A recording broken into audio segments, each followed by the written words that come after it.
origin of crop plant and center of diversity. Nature में wild plant सबसे पहले आए। उन वाइल्ड प्लांट्स को धीरे धीरे क्रॉप में कन्वर्ट किया गया और उसके अंदर कुछ चेंजेस किए गए। तो इसके बेसिस पर थोड़ा सा स्टडी की जाती है कि कब जो है कोई पर्टिकुलर क्रॉप का ओरिजिन हुआ, क्या उसका नेटिव प्लेसेस है। नेटिव प्लेस का मतलब उसका मूल स्थान जहाँ पर वो ओरिजिनेट हुआ। तो इससे रिलेटेड कुछ इंपॉर्टेंट पॉइंट्स हैं। फर्स्ट पॉइंट है book origin of cultivated plant written by De Candolle in 1883। तो origin of crop plant and centre of diversity, इससे रिलेटेड जितना भी काम हुआ है उसमें उस वर्क को हम दो हिस्सों में बांट सकते हैं। एक तो काम किया है इसमें मेन डी कैंडोली ने और दूसरा है वेबिलो। तो इसमें डी कैंडोली ने जिस बुक में अपना काम किया था उस बुक का नाम है ओरिजिन ऑफ कल्टिवेटेड प्लांट। इस बुक में क्या लिखा था इन्होंने लिखा था each crop has a single region of origin, कि हर क्रॉप का एक ही ओरिजिन है। Centre of origin is a geographical area where a group of organism either domesticated or wild first develop, कि उस एरिया को, उस ज्योग्राफिकल एरिया को सेंटर ऑफ ओरिजिन माना गया जहाँ पर वो क्रॉप सबसे पहले देखी गई। ऐसे एरिया मोस्टली वे हैं वर्ल्ड में जहाँ पर जो है कल्टीवेशन नहीं होता और कल्टीवेशन के लिए वो एरिया जो है फेवरेबल भी नहीं होते। वहाँ वो ऐसे एरिया जो हैं वहाँ पर कुछ वाइल्ड प्लांट्स ग्रो कर जाते हैं और बाकी और किसी प्लांट का कल्टीवेशन होना मुश्किल होता है। इसके अलावा कुछ एक थ्योरी ये भी है कि जहाँ पर जो नेटिव प्लेसेस हैं वहाँ पर डाइवर्सिटी सबसे ज़्यादा देखी गई उस क्रॉप की।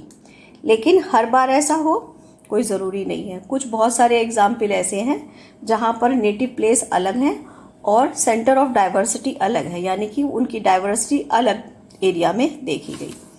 Centre of origin are also considered as centre of diversity, कि पहले ये माना जाता था कि सेंटर ऑफ ओरिजिन जो हैं वो जो हैं सेंटर ऑफ डाइवर्सिटी भी हैं, but it is always not true.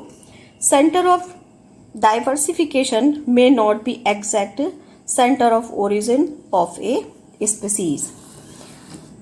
पूरे वर्ल्ड को जो है हम कोलंबस ने जब अमेरिका वगैरह की डिस्कवरी की थी तो उसके बेसिस पर पूरे वर्ल्ड को हम 2 कैटेगरीज में डिवाइड करके स्टडी करते हैं। एक है न्यू वर्ल्ड क्रॉप्स जो कोलंबस के अमेरिका की डिस्कवरी के बाद आया। इसका मतलब क्या होता है, crops that are native to North and South America, क्योंकि कोलंबस ने ही अमेरिका को बताया था तो ये न्यू वर्ल्ड उसी को कहा गया। जो अमेरिकन क्रॉप है वही जो है न्यू वर्ल्ड क्रॉप कहलाई। Next is old world crop. इसका मतलब है कि वे क्रॉप जो अफ्रीका, एशिया और यूरोप इन एरिया में थी उसी को ही हम जो है अफ्रीकन, एशियन और यूरोप वाले एरिया की क्रॉप्स को ही ओल्ड वर्ल्ड क्रॉप्स कहते हैं। Now work of De Candolle. De Candolle explain following 6 classes of economic plants. First is old world species cultivated for over 4000 year, जिसमें मिलेट्स है, राई है, सोरगम है, वीट है, एग प्लांट एंड एप्पल। चाहे तो आप इसके केवल लोकल नेम याद कर लें या इनके बॉटनिकल नेम भी दे सकते हैं। Then old world species cultivated for over 2000 year in which include oats, means Avena sativa, rye, sugarcane, poppy, walnut and wheat.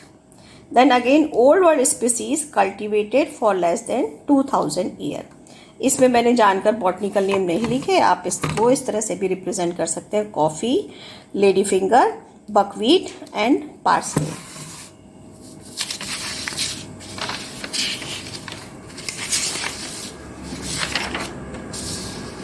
New world species, new world cultivated species for more than 2000 year.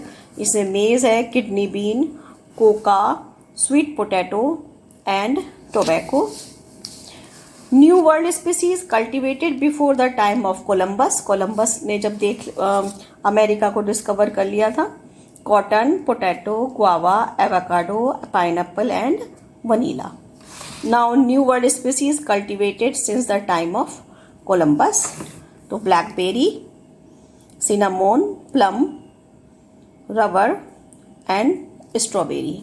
तो ये सारी की सारी जो हैं old world और new world की species हैं। ऐसा भी कर सकते हैं कि सारी ओल्ड वर्ल्ड स्पीसीज़ एक साथ लिख लें और न्यू वर्ल्ड स्पीसीज़ एक साथ कर लें। नाउ अब वेविलोव का वर्क है। कैंडोली के वर्क के बाद अब स्टार्ट होता है निकोलाई वेविलोव एंड हिज कंट्रीब्यूशन।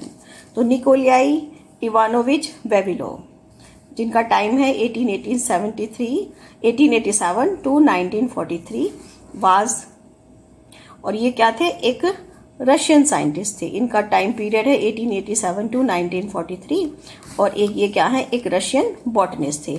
इन्होंने अपनी बुक में जो अपना वर्क जिसमें पब्लिश कराया उसका नाम the centre of origin of cultivated plant. अब टाइप ऑफ सेंटर, क्रॉप्स के जितने भी एरियाज हैं उनको हम अलग अलग तरह से बताए गए हैं। इसमें type of centre of diversity of crops कौन कौन से हैं? Primary centre, secondary centre and micro centre. Primary centre कौन से होंगे? ओरिजिनल होम ऑफ क्रॉप, कि ये वास्तव में ओरिजिनल होम माने गए, मेन नेटिव प्लेस माने गए, है वाइड जेनेटिक डाइवर्सिटी। वहाँ पर जो है बहुत अधिक जेनेटिक डाइवर्सिटी मिलती है। लेकिन ये पॉइंट हमेशा ट्रू नहीं होता, कभी कभी इस पॉइंट्स में एक्सेप्शन केसेस भी याद हैं। मोस्टली प्लांट है wild character, natural selection work, large number of dominant gene हमें मिलेंगे जो वाइल्ड होंगे, और exhibit less than crossing over. Dominant character ही वहाँ पर दिखाई देंगे और वहाँ पर क्रॉसिंग ओवर की चांसेस जो है ऐसे एरिया में बहुत कम होती है, जिसके कारण जो है न्यू वैरायटी कम डेवलप होंगी। Then secondary centre of origin, not original home, जैसे क्योंकि प्राइमरी तो ओरिजिनल होम है, ये ओरिजिनल होम नहीं होते, ये जो है प्राइमरी एरिया से ही माइग्रेट करके सेकेंडरी एरिया में आते हैं। लेसर जेनेटिक डाइवर्सिटी, इस कारण यहाँ पर कम जेनेटिक डाइवर्सिटी मिलेगी। Mostly plant have desirable character, कि प्लांट में जो बहुत ज़रूरी करेक्टर हैं वो सारे इसमें दिखाई देंगे। Natural and artificial selection work, कि अच्छे भी करेक्टर होंगे बुरे भी होंगे, तो हम क्या करेंगे, नेचर तो सिलेक्ट कर ही रही है, लेकिन कभी कभी ऐसे फार्मर्स या साइंटिस्ट वो भी उनके करेक्टर्स को देखते हुए उनका सिलेक्शन कर लेते हैं। Then large number of recessive gene, यहाँ पर तो डोमिनेंट जीन बहुत ज़्यादा मिलते हैं, लेकिन यहाँ पर हमें जो है रिसेसिव जीन उसमें दिखाई देंगे, और एग्जिबिट मोर क्रॉसिंग ओवर, यहाँ पर सबसे ज़्यादा क्रॉसिंग ओवर की चांसेस रहती हैं। अब नेक्स्ट थर्ड है माइक्रो सेंटर। माइक्रो सेंटर क्या होते हैं? स्मॉल एरिया होते हैं जो सेंटर ऑफ डाइवर्सिटी में पाए जाएंगे। सेंटर ऑफ डाइवर्सिटी में ऐसा नहीं है कि पूरे एरिया में ही जो है हमें वेरिएशन दिखाई देगा, लेकिन कभी कभी स्मॉल एरिया अलग रिजल्ट को शो करने लगते हैं, उन्हीं को ही हम जो है माइक्रो सेंटर कहते हैं। एग्जिबिट ट्रिमेंडस जेनेटिक डाइवर्सिटी, इसमें ये मेन करेक्टर है कि इन एरिया में बहुत ज़्यादा जेनेटिक डाइवर्सिटी दिखाई देती है। Rate of evolution is faster, इसके कारण इनका जो विकास है या इवोल्यूशन का जो रेट है वो बहुत अधिक होता है। अब इसके बाद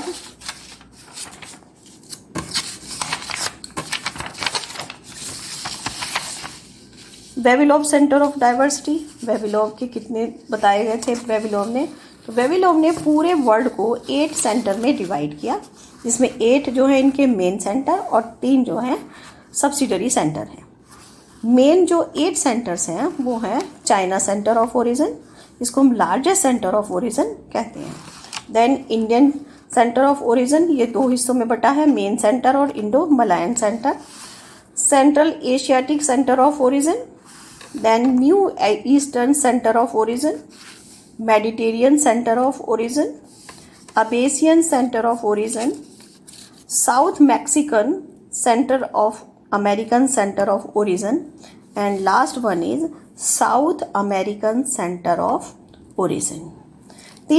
लास्ट में जो 3 सब्सिडरी सेंटर हैं वो इंडो मलायसा, चिली और ब्राज़ील एंड पैराग्वे। तो ये जो है पूरे वर्ल्ड के बेबीलोव द्वारा बताए गए सेंटर ऑफ ओरिजिन है, जो जिनका नंबर 8 है, 8 मेन है और 3 जो है सब्सिडरी है। अब इनका एरिया कितना है और इनके कौन कौन सी एंडेमिक स्पीसीज़ पाई जाती हैं, उनका नंबर कितना है, कितनी एंडेमिक स्पीसीज़ इसमें अवेलेबल हैं और कौन कौन से नेटिव क्रॉप्स यहाँ पर ओरिजिनेट हैं, चाहे तो आप उसका डिटेल अलग से कर सकते हैं या मैं उसका अलग से एक वीडियो बना दूँगी। देन कुछ सम इम्पॉर्टेंट पॉइंट्स और हैं। माइक्रो सेंटर पहले भी बताया था। Micro centre are small area where tremendous genetic variability of crop plant find. तो ये बात आपको ध्यान रखनी है कि माइक्रो सेंटर स्मॉल एरिया होते हैं जहाँ पर tremendous genetic variability of crop, ये वर्ड जरूर आता है माइक्रो सेंटर से रिलेटेड, तो इस बात का आपको ध्यान रखना है। हार्लैंड थे, इन्होंने 1948 में माइक्रो सेंटर को सबसे पहले एक्सप्लेन किया। Now the difference between centre of origin and centre of diversity, कि पहले तो कुछ साइंटिस्ट पहले भी बताया है कि इन दोनों को एक ही माना, लेकिन बाद में इन दोनों को अलग अलग भी बताया गया है। सेंटर ऑफ ओरिजिन कौन से होते हैं? ज्योग्राफिकल एरिया है where crop have been originated, या ऐसे कह दो कि वो जो हैं उसके होम हैं। और सेंटर ऑफ डाइवर्सिटी ये क्या है? लोकेशन है वेयर वास्ट वेराइटी या variability for a crop found. Original home for crop plants are called primary centre of origin. ये पहले भी आ चुका है कि जो ओरिजिनल होम है वो जो है किसी भी क्रॉप के क्या कहलाते हैं? वो जो है प्राइमरी सेंटर ऑफ ओरिजिन कहलाएंगे। Now law of homologous series of variation, ये भी एक लॉ था जो बताया गया था, इसको जो है बेबीलोव ने ही बताया है। नेक्स्ट कहीं कहीं पर वर्ड आता है इसमें जगह जगह पर एक्सटेंशन, इसका मतलब है permanent loss of A crop from a particular area, कि किसी एरिया से अगर कोई क्रॉप पूरी तरह से ख़त्म हो जाए तो उसके लिए हम जो वर्ड यूज़ करेंगे वो एक्सटेंशन है। क्योंकि MCQ आएंगे तो MCQ के हिसाब से ये पॉइंट्स बने हुए हैं। How many centres of origin was explain by Vavilov, तो 8 जो है मेन सेंटर है और 3 जो हैं सब्सिडरी सेंटर है। Mexico and Central America are the centre of origin of maize, तो मेज़ एक इम्पॉर्टेंट क्रॉप है जिसके बारे में पूछा जा सकता है। ऐसे ही एप्पल और एलमंड के लिए है कि एप्पल और एलमंड इनके लिए कौन सा है मेन ओरिजिन सेंटर? वह है एशिया माइनर। देन कॉफ़ी के लिए कौन सा है? कॉफ़ी के लिए इथोपिया है। देन तो इस तरह से बहुत सारी क्रॉप्स हैं, उनके लिए भी हम जो है सेंटर ऑफ ओरिजिन तैयार कर सकते हैं। और कुछ इंपॉर्टेंट पॉइंट्स हैं। First man made cereal triticale has been cultivated from the crops, किससे? वीट और राइस। वीट और राइस की हेल्प से जो है ट्रिटिकेल इस क्रॉप को सबसे पहले बनाया गया था। South west Asia is the primary centre of origin of wheat. Wheat के लिए पूछा जाता है कौन सा है? तो south west Asia. South east Asia is the primary centre origin of rice.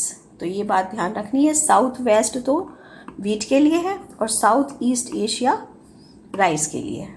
China is the centre of origin of the T, कि चाइना जो है टी के लिए जाना जाता है centre of origin. बेबीलोव centre of origin of crop plants are located in mountain of tropical area. बेबीलोव ने ये बताया था कि जो सेंटर ऑफ ओरिजिन है वो कहाँ पर मिलेंगे? हमें माउंटेन एरिया पर मिलेंगे, और ऐसे एरिया बेयर होते हैं जहाँ पर बहुत कम वेजिटेशन पाया जाता है। Harlan propose the diffuse origin theory, एक और है कि वहाँ से क्रॉप डिफ्यूज हो जाती है, तो हार्लैंड ने ये थ्योरी दी थी। Then tomato was introduced from new world to old world, ये भी पूछा जाता है। सोलेनम, ट्यूबरोसम, साइडियम, ये सब जो है American centre were cultivated before the time of the Columbus.